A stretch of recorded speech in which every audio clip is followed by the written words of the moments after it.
Frank.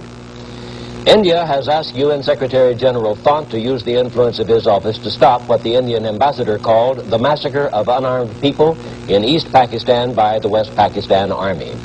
Earlier, sources in India said that West Pakistan was continuing to bomb parts of East Pakistan, although the West claimed to have the rebellious province under complete control.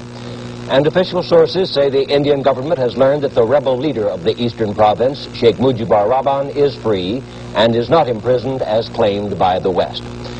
Michael Clayton of the British Broadcasting Corporation was one of many Western newsmen expelled from East Pakistan the day after the shooting started. I was in the lobby of the Intercontinental Hotel in Dhaka last Thursday night when Pakistan soldiers suddenly hauled down the East Pakistan independent flag outside the hotel and burnt it.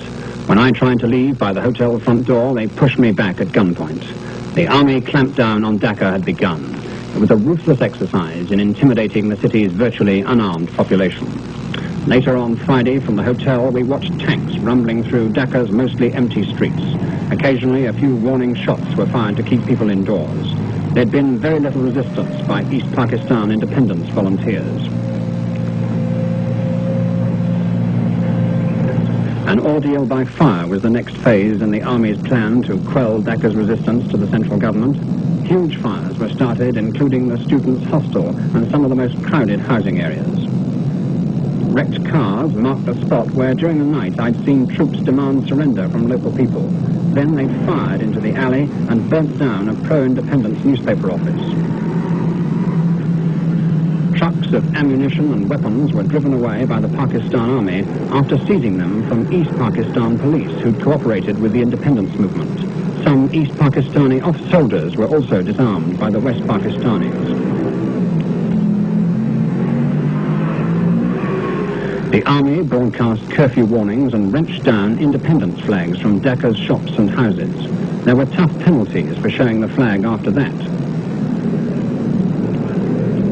Mr. Bhutto, the West Pakistan People's Party leader, was given safe conduct out of the Intercontinental Hotel. He'd been attending the constitutional talks with the president.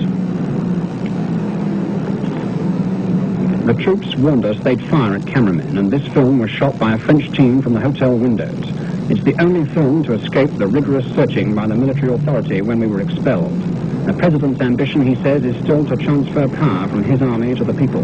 But that goal seemed remote as the army ruthlessly established its control and inevitably bred still more resentment among the Pakistani community. Even when the curfew was lifted, the troops were to prevent gatherings of more than 5 people for the next 3 days at least. They clearly relished their role as the masters of East Pakistan.